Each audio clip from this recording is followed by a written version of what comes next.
On va parler emploi maintenant, parce que c'est dans l'actualité avec la création d'entreprises qui se portent plutôt bien en France. Pour 2018, un chiffre, l'augmentation est de 17% par rapport à l'année dernière, enfin l'année d'avant, 2017. Ce qu'il faut savoir, c'est qu'elle est largement portée par les fameuses micro-entreprises dont les immatriculations ont grimpé, tenez-vous bien, de 28%, un tiers donc. Mais qui sont donc ces micro-entrepreneurs?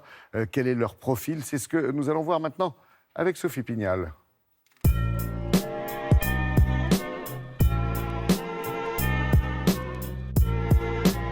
Il y a 10 ans, lorsqu'a été créé le régime de l'auto-entrepreneur, qui est aujourd'hui devenu le régime du micro-entrepreneur. L'idée, c'était de proposer à ceux qui avaient un projet de création d'entreprise une période transitoire pendant laquelle ils pouvaient tester la viabilité de leur activité. L'origine de l'auto-entrepreneur remonte au 1er janvier 2009.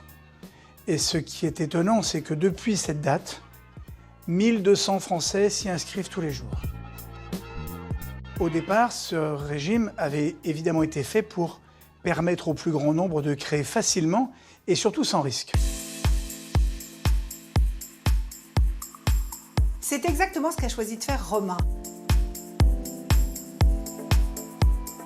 Alors dans la vie, je suis salarié, je suis consultant en organisation et management.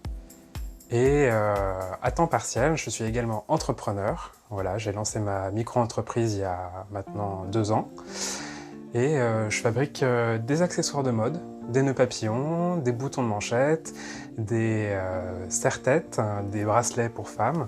Donc tous les accessoires de mode pour hommes, femmes et enfants que je vends sur Internet. J'ai choisi la micro-entreprise parce que c'est un régime très simple à mettre en place. Il m'a fallu de quelques clics sur Internet pour créer ce régime et devenir auto-entrepreneur. Ensuite, dans la gestion au quotidien, c'est très simple. Tous les 3 mois, je me connecte, je déclare mon chiffre d'affaires, je paye en ligne et voilà, c'est fini.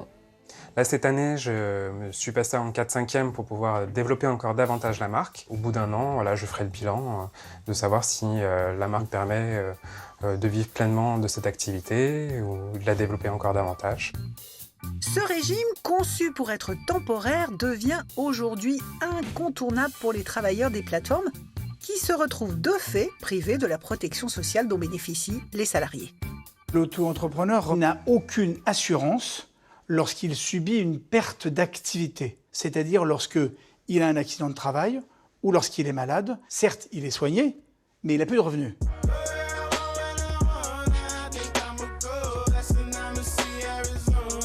Dans les années 2010 et surtout 2011, est apparue l'économie collaborative qui a permis à ces auto-entrepreneurs de se mettre au service de ces plateformes.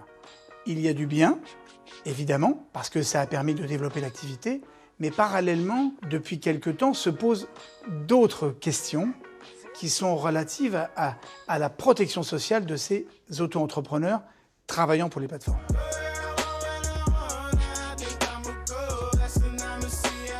La question est mondiale. Si en France, le débat n'est pas tranché, aux États-Unis, l'État de Californie a choisi de requalifier les travailleurs des plateformes d'Uber et de Lyft. Ça peut faire réfléchir. Lundi 30 septembre, mardi 1er octobre se tiendra à Paris le salon SME. Une belle opportunité pour décider du meilleur statut pour entreprendre. L'accès au salon est libre, il suffit de se préinscrire sur Internet.